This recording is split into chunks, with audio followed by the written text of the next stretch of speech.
সম্প্রতি পাঠ্যপুস্তক নিয়ে যে সমালোচনা তৈরি হয়েছে, ইতিমধ্যে মাননীয় শিক্ষামন্ত্রী সেটা পরিবর্তনের কথা বলেছেন, এতে কি আপনারা সন্তুষ্ট হয়েছেন? আলহামদুলিল্লাহ, এ বিষয়ে আমরা এর আগে কথা বলেছি এবং ক্লাস 6 এবং 7-এর বইয়ের কিছু অসঙ্গতি, কিছু ত্রুটি এগুলো আমরা তুলে ধরেছি। তো সেগুলো আলহামদুলিল্লাহ সরকার সর্বোচ্চ মহলে আমলে নেওয়া হয়েছে এবং ইতিমধ্যে কমিটি করে তদন্ত করে এটার জন্য উদ্যোগ নেওয়া হচ্ছে সংশোধনের। এটা প্রশংসার দাবিদার। আমরা এই উদ্যোগকে প্রশংসা করি এবং সাধুবাদ জানাই। আলহামদুলিল্লাহ, যথোপযুক্ত উদ্যোগ এবং সময়োচিত সিদ্ধান্ত নেওয়া হয়েছে, খুবই ভালো। কিন্তু এখনো পর্যন্ত আমি যেটুকু পেপার পত্রিকা থেকে দেখেছি সেটা হলো যে ডারউইনের যে সস্তা মতবাদ, আমাদেরকে বানরের খালাতো ভাই, বানরের সন্তান বানানোর যে হাস্যকর থিওরি চাপিয়ে দেওয়া হচ্ছিল বাচ্চাদের বইয়ে, সেটা থাকবে না, এতটুকু নিশ্চয়তা আমরা এতটুকু আমরা পেয়েছি। আলহামদুলিল্লাহ, বলেন আলহামদুলিল্লাহ।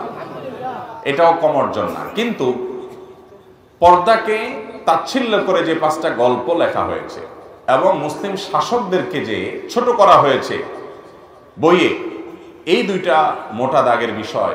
এগুলোর কারেকশন এবং সংশোধনী যেমন আনতে হবে, শরীফার গল্পের মাধ্যমে ট্রান্সজেন্ডার এটাকে প্রতিষ্ঠিত করতে গিয়ে আমাদের সন্তানদেরকে যে সমকামিতার দিকে নিয়ে যাওয়া হচ্ছে সূক্ষ্মভাবে, এই 3টা বিষয়কে বিশেষ করে অবশ্যই গুরুত্বের সাথে আমলে নিতে হবে।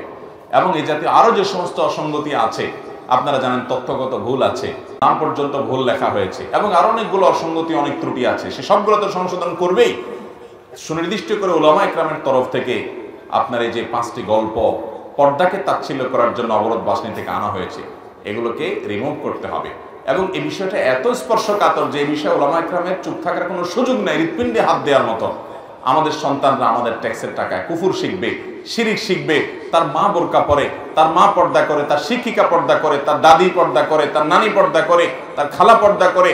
সে বাঙালি মুসলিম, মুসলমান তো বটে, বাঙালি নারী, এমনকি বাঙালি হিন্দুও মহিলা যদি হয়, তাকে আপনি যদি কল্পনা করেন তো আপনি দেখবেন যে একজন মাথায় কাপড় দেওয়া নারী আপনার স্মৃতিতে ভেসে আসছে। সেখানে এই বাঙালির সংস্কৃতি, এটাকে দূর করা, মুসলমান সন্তানকে পর্দার প্রতি বীতশ্রদ্ধ করা, শিক্ষার নামে এই কুশিক্ষা কখনো গ্রহণযোগ্য হতে পারে।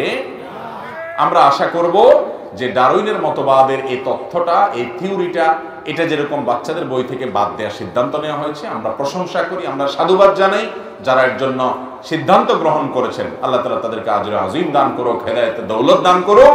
কিন্তু সেই সাথে ওই যে পর্দাকে তাচ্ছিল্য করে দেওয়া গল্পগুলো এবং শরীফার গল্প এবং মুসলিম শাসকদেরকে ভিলেন বানানোর যে চক্রান্ত এবং মন্দিরের ছবি, অর্ধনঙ্গ আপনার প্রতিমার ছবি দিয়ে ভরে ফেলা, আবার আনুপাতিক হারে সংখ্যাগরিষ্ঠ মুসলমানদের এই দেশে মসজিদের ছবি ইত্যাদি কম দেওয়া সহ আরো যে সমস্ত আপনার বিকৃতি, যে সমস্ত বিভ্রাট বইয়ে আছে, চক্রান্ত এই বইয়ে আছে, সেগুলো সবগুলো দূর করা হোক।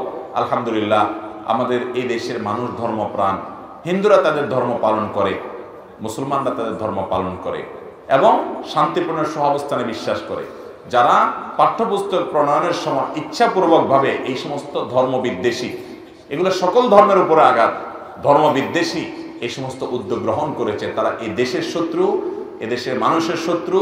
তারা অস্থিতিশীল পরিস্থিতি তৈরি করতে চায়, কোনো বিশেষ এজেন্ডা বাস্তবায়ন করতে চায়। আল্লাহ রাব্বুল আলামিন এই সকল চক্রান্তকারীদের মুখোশগুলোকে উন্মোচন করে দেয়।